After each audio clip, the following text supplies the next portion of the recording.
Video like जरूर कर लीजिए और ऐसे वीडियो लगातार फ्री में पाने के लिए चैनल को तुरंत सब्सक्राइब कर लीजिए और बेल आइकन को जरूर टैप कर लीजिए ताकि आगे भी सारे वीडियो आपको मिलते रहे। यूट्यूब में फॉलो करते हैं तो प्लीज ये वाला फ्री टेलीग्राम चैनल जरूर ज्वाइन कर लीजिएगा। सारे नोटिफिकेशन सारे अपडेट यहीं पे आते हैं, ध्यान रखिए।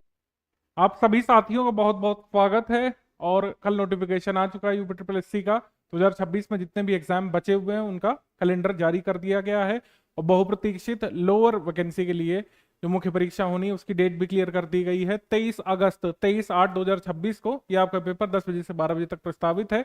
तो अब मेरे हिसाब से कोई बहाना बचा नहीं है आपके लिए तैयारी को डिले करने के लिए। हाँ, कुछ लोगों के पास अभी भी ये जो है एक्सक्यूज होगा कि जब शॉर्ट लिस्टिंग आएगी और वो लोग एलिजिबल होंगे तभी वो पढ़ना शुरू करेंगे। उनकी बात मैं नहीं कर रहा हूँ। जिनका अच्छा खासा स्कोर है और जो लंबे समय से लोअर के लिए लगे हुए हैं, मैं आपको बता दूं 80 दिवस शेष हैं। कुछ गलतियों को मत करिएगा यहाँ पर। और आगे की 80 दिवस की स्ट्रैटेजी हमारे पेड ग्रुप के छात्रों के लिए क्या हो सकती है, मैं वो डिस्कस करने जा रहा हूँ। चूंकि वैकेंसी 3-4 वर्ष में 5 वर्ष में एक बार आती है। अगर आपने इस बार वैकेंसी को मिस कर दिया तो हो सकता है कभी भी आपको इसका मौका ना मिले। ओवर एज हो जाएंगे, बहुत सारी अन्य चीजें होती हैं, पीटी को ना दें अगली बार। तो इसको अच्छे से समझ लीजिए। जो लोग भी एलिजिबल हैं, शॉर्ट लिस्टिंग में नाम आएगा तो आपके पास एक स्वर्णिम अवसर है एक अच्छी खासी नौकरी उत्तर प्रदेश में पाने का। जब कभी भी तैयारी में कुछ कठिनाई महसूस हो, कुछ मुश्किलात महसूस हो, आप थोड़ा सा पोस्ट के बारे में सोच करके मोटिवेशन ले सकते हैं। एक्सटर्नल मोटिवेशन कभी भी वर्क करता नहीं है। मैं यहाँ पर पिन पॉइंट स्ट्रैटेजी की बात करता हूँ कि 80 दिवस में क्या करना चाहिए, क्या चीजें नहीं करनी चाहिए, किन चीजों से बचना है आपको। और स्टडी फॉर सिविल सर्विस के पेड ग्रुप में अगर आप हैं तो किन चीजों पर ज्यादा फोकस आपको करना है, इसके बारे में बात करना हम लोग शुरू करते हैं। देखिए 80 दिवस बाकी और आपका लक्ष्य कट ऑफ है। एक ही पेपर होना है 10 से 12 बजे और वो 100 अंकों का होगा। उसमें जो भी फाइनल मेरिट बनेगी उसी के आधार पर आपको पोस्ट वाइज कैटेगरी वाइज आपको मिलने वाली है अपनी जो है पोस्ट। ठीक है, फॉर्म वगैरह फिलअप कर लिया होगा। कुछ लोग पोस्ट प्रेफरेंस वगैरह के लिए देख रहे थे, आप पुराने अधिकारियों की बात वगैरह सुन सकते हैं। इसको जल्दी कर लीजिएगा, इस काम में बहुत समय नहीं लीजिएगा मेरे हिसाब से। सभी पोस्ट अच्छी हैं। अल्टीमेट जब आप फॉर्म भरते हैं तो तरह तरीके के मन में विचार आते हैं कि पहले इसको रखें या उसको रखें, लेकिन जब रिजल्ट का इंतजार करते हैं तो एक छात्र के मन में यही होता है कि कुछ भी मिल जाए, कोई भी वैकेंसी पर मेरा नाम आ जाए फाइनल लिस्ट में। ठीक है, तो मेरा ये कहना है कि पोस्ट प्रेफरेंस वगैरह में बहुत टाइम वेस्ट नहीं करना है, तैयारी पर ध्यान केंद्रित करिए। 100 मार्क्स का पेपर आपकी जिंदगी को एक नई दिशा दे सकता है। आप पीईटी दे करके आए, कठिन पीईटी था, उसमें अच्छे मार्क्स लेकर के शॉर्टलिस्ट हुए अगर, तो मतलब ये समझिए कि आपने बड़ी बाधा पार कर ली है। अब अगली अंतिम बाधा है ये मुख्य परीक्षा। आपको इसमें कट ऑफ पार करना है। तो लोग अपना post wise category wise cut off clear करेंगे, उनको उनकी पोस्ट लोअर में मिल जाने वाली है, ये स्पष्ट है। तो कट ऑफ निकालना होगा और कट ऑफ कितना होगा अभी हमें नहीं पता है। लेखपाल के पेपर को देखने के बाद और भी संशय है कि शुरुआत से कुछ भी हम मंतव्य लेकर के नहीं चल सकते हैं। पेपर जब तक खुलेगा नहीं, आप क्वेश्चन पेपर देखोगे नहीं अपनी डेस्क पे, तब ओएमआर भर नहीं चुके होगे, तब तक आपको स्कोर का कुछ अंदाजा नहीं लगने वाला है। पेपर का लेवल कैसा है, कैसे क्वेश्चन आए हैं, लेखपाल से सरल है कि कठिन है, लेंदी पेपर है, टफ है, मॉडरेट है, कैसे सवाल पूछे गए हैं, एक सवाल में एक ही तथ्य पूछा है, कंसेप्ट पूछा है, या फिर एक सवाल में कई तथ्य पूछने का प्रयास किया है। यूपी ट्रिपल एससी ने आपको पेपर के दिन ही 23 अगस्त को पता चलने वाला है 2026 में। रणनीति शुरू में क्या हो सकती है, रणनीति हो सकती है तैयारी की। जो आपको सिलेबस लिख करके दिया है, भाग 1 में, भाग 2 में आपका कंप्यूटर और सूचना प्रौद्योगिकी है और समसामयिक प्रौद्योगिकी का विकास नवाचार है, 15 मार्क्स 15 क्वेश्चन। और बाकी ये जो नया टॉपिक जुड़ा है आपदा प्रबंधन, इस पर तो खास फोकस लोग कर ही रहे हैं, अवेयर हैं इस बारे में कि जो नया टॉपिक है उस पर अच्छे से हमको ध्यान केंद्रित करना है, क्योंकि 10 सवाल आएंगे 10 मार्क्स के इसमें। और लेखपाल में भी आया था, कई सारे लोग नहीं अच्छा उसमें स्कोर कर पाए। आप वो पुरानी चीजें छोड़ दीजिए। सबसे पहले तो जो लोग लेखपाल भी दिए हैं और लोअर के लिए भी शॉर्ट लिस्ट हुए हैं, आप पुरानी चीजों को छोड़ने की कोशिश करिए। वो जो आप दिए एग्जाम, वो आपकी इस बार वाली मुख्य परीक्षा को प्रभावित नहीं करना चाहिए। किसी भी समय, तैयारी के समय, पेपर अटेम्प्ट करते समय पुरानी चीज भूल जाइए। लेखपाल वाली चीज मैं तो कहता हूं कि आप निश्चित तौर पर भुला दीजिए और लोअर पर फोकस करिए इसमें। ठीक है, लोअर पीसेस पर एक फ्रेश एग्जाम के तरीके इसको देखिए। ये टफ हो सकता है, काफी चांसेस है, पोस्ट में भी अंतर है और लोअर पीसीएस के पेपर हमेशा लेखपाल से टफ होते रहे पास्ट में भी, जब भी सिलेबस नहीं भी था। तो आप एक कठिन पेपर के लिए तैयारी करिए। यहाँ पे 80 दिवस हैं, कठिन प्रश्नों की भी तैयारी हो सकती है। हम पेड क्विज में इसी वजह से तरह तरीके के प्रश्न करा रहे हैं, सरल भी करा रहे हैं, कठिन भी करा रहे हैं। ऐसा नहीं है कि पीसीएस स्तर का पेपर आ जाएगा, ऐसा कभी नहीं होगा। पेपर फैक्चुअल ही रहेगा, लेंदी हो सकता है, एक सवाल में कई तथ्य पूछने का प्रयास जो है यूपी ट्रिपल एससी करेगा। ऐसा हमेशा कई बार देखने को मिला है। लोअर पीसीएस का आप 2019 वाला पेपर भी देख सकते हैं, जब प्री और मेंस अलग अलग होता था, तो उसमें तथ्यात्मक ही रहा था, लेकिन एक ही कह सकते हैं प्रश्न में कई तथ्य पूछने का प्रयास किया जाता है, हिंदी में और भी अन्य विषयों में भी। तो आपको कुछ बातों का इसमें ध्यान रखना है। इन दोनों पर खासा ध्यान केंद्रित करिएगा, क्योंकि जब से ये दोनों विषय इंट्रोड्यूस हुए हैं, कंप्यूटर और जो ये विज्ञान प्रौद्योगिकी वाला, कंपोनेंट ज्यादातर में होता ही है। विज्ञान प्रौद्योगिकी, आपदा प्रबंधन आपके लोअर में है। विज्ञान प्रौद्योगिकी और कंप्यूटर नवाचार ज्यादातर मुख्य परीक्षाओं में इस बार यूपी ट्रिपल एसएससी ने रखा था 2026 में, तो इसमें कई लोग कम स्कोर कर पाते हैं। स्टडी फॉर सिविल सर्विसेज ने अपने पेड ग्रुप में इस मटेरियल को बनाने पर खासा ध्यान दिया है। हमारी टीम ने जनवरी से इस पर काम शुरू कर दिया था 2025 से, जब से ये नए विषय इंट्रोड्यूस हुए थे। तो इस पर काम करते करते, लगातार कई पेपर का अध्ययन करते करते हमारी टीम ने ऐसे मटेरियल को तैयार किया है जो कि अपडेट भी हुआ है। लेखपाल के बाद कुछ चीजें अपडेट करके आपके पेड ग्रुप में दी जाएंगी, उसके बारे में आगे बात करेंगे। जैसे कुछ लोग कह रहे थे सिलेबस बिल्कुल सिमिलर है, तो क्या नोट्स भी उसी लाइन पर आ रहे हैं? जी नहीं, 10 से 15% का अंतर देखने को मिलेगा। तो एक टफ लेवल का एग्जाम जो टैकल करना है आपका लोअर का, उसको जो है आपको मदद करने के लिए, टफ लेवल के एग्जाम को आपको सॉल्व करने में मदद करने के लिए हमने लेखपाल को जो मटेरियल है उससे 10 से 15% चीजों को अपग्रेड किया है। अपग्रेड का आशय है कठिन प्रश्न जिस हिस्सों से बन सकते हैं उनको जोड़ा गया है। कई सारे हिस्से जो लेखपाल के लिए इररिलेवेंट थे, लोअर के लिए बहुत रेलिवेंट हो सकते हैं। कई सारी चीजें, कई सारी अवधारणाएं जो लेखपाल के लिए उच्च स्तर की हो सकती थी, लोअर के लिए बिल्कुल फिट बैठेगी। तो उन सब चीजों को ध्यान में रखते हुए नोट्स को अपग्रेड और अपडेट किया गया है। ठीक है, तो ये पॉइंट नंबर 7 पर खासा ध्यान दीजिएगा आप लोग। भाग 2 में खासकर आपको ध्यान देना है। जो लोग ट्रिपल सी वगैरह नहीं किए या फिर कंप्यूटर बैकग्राउंड नहीं है, तो उनको काफी इसमें मुश्किल होती है। इस पर अच्छे से फोकस कर डालिए। कई सारे लोगों का ये भाग एक बहुत अच्छा क्लियर होता है। भारत विश्व भूगोल के आप धुरंधर हैं, धुरंधर इन द सेंस पढ़ाई में धुरंधर हैं। राज्य व्यवस्था और भारतीय संविधान अच्छे से आप पढ़े हैं, इतनी बार आप अर्थव्यवस्था पढ़ चुके हैं, 5 ईयर प्लान आपको रटा है, करंट अफेयर आप स्टडी फॉर सिविल सर्विस से क्लियर कर ही लेंगे। लेकिन यहाँ पे बात फंस जाती है। पॉइंट नंबर 6-7 में ध्यान केंद्रित करिएगा अच्छे से, और तभी मैं आपकी आगे की रणनीति में ये चीज बताने वाला हूँ। अभी नोट्स की बात करेंगे कि सिलेबस कवरेज जो है प्रथम लक्ष्य होना चाहिए। अगर कोई अभी भी उसमें जुटा हुआ है कि एक विषय को लेकर के 3-3 दिन रिसर्च कर रहा है, तो आप फंस जाएंगे वहां पे। आपदा प्रबंधन के जितना भी हमने स्टडी फॉर सिविल सर्विस में कंटेंट दे दिया है, समझने के लिए रिकॉर्डेड क्लास दे दी है, उसी को आप अंतिम विस्तार मानिए। अगर 10 जगह से पढ़ेंगे तो हो सकता है एक भी जगह का अच्छे से तैयार ना हो पाए। ये ध्यान केंद्रित करना इस बिंदु पर बहुत जरूरी है कि आपदा प्रबंधन हो, विज्ञान प्रौद्योगिकी हो, कंप्यूटर प्रौद्योगिकी, एक ही सोर्स बनाइए। स्टडी फॉर सिविल सर्विस ने एक्सटेंसिवली इस पर रिसर्च की है और हमारे ट्यूटर ने बहुत अच्छी तरीके से पढ़ा दिया पेड ग्रुप में। उसी पर ध्यान केंद्रित करिए लगातार, तो मैक्सिमम सवाल सही करने के आपसे चांसेस होंगे। अगर आप 10 बुक इकट्ठा करने वाले हैं अभी 80 दिवस में, अगर ये गलती करने वाले हैं, तो वहां पे बहुत मुश्किल हो जाएगी।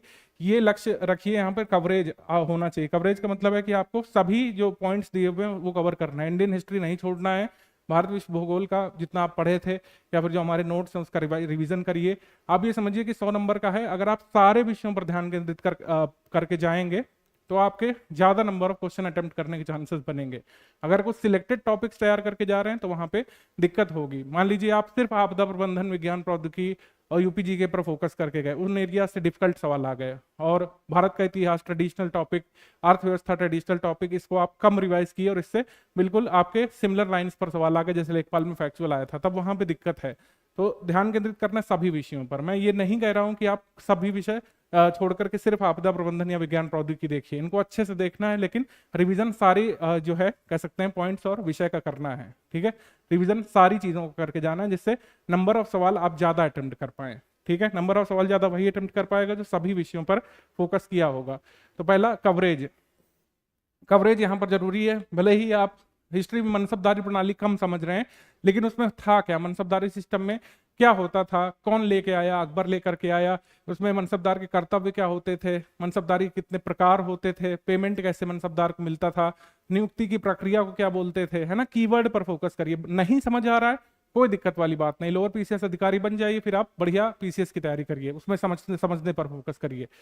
मेरा कहने का मतलब आप समझ रहे हैं कि भले ही अब चीजें कम समझ में आ रही, लेकिन कवरेज करना ही है। अगर आपको एमएस वर्ड बहुत अच्छे तरीके से नहीं भी समझा तो आपको कमांड वगैरह लर्न करना है, आपको जो टैब वगैरह स्विच होते हैं वो देखना है, उससे क्वेश्चन आएगा। कोई प्रैक्टिकल तो होना नहीं है, तो आप क्यों इतना शर्मा रहे हैं कि भाई मुझे नहीं पावर पॉइंट पूरा आ रहा है। पावर पॉइंट की अगर आपको फैक्ट्स क्लियर है, बहुत बढ़िया बात है। ठीक है, मैं एक एग्जाम्पल दिया, जो भी टॉपिक है, नैनो टेक्नोलॉजी है, नैनो टेक्नोलॉजी हो सकता है आपको बहुत अच्छा नहीं समझ में आया, लेकिन नैनो टेक्नोलॉजी की डेफिनेशन सवाल आ गया, आप सॉल्व कर लेगा, अच्छी बात रहेगी एग्जाम में। ठीक है, तो दूसरी चीज ये है कि सभी मतलब ये भाग जो कह सकते हैं जो कह सकते हैं ये वाले जो विषय मैंने बताए, भाग 2 के विषयों पर ध्यान दीजिएगा। यहाँ पर कंप्यूटर प्रौद्योगिकी, सूचना प्रौद्योगिकी पर ध्यान देना है, और आपदा प्रबंधन जो नया विषय जुड़ा है इस पर अच्छे से आपको ध्यान केंद्रित करना है।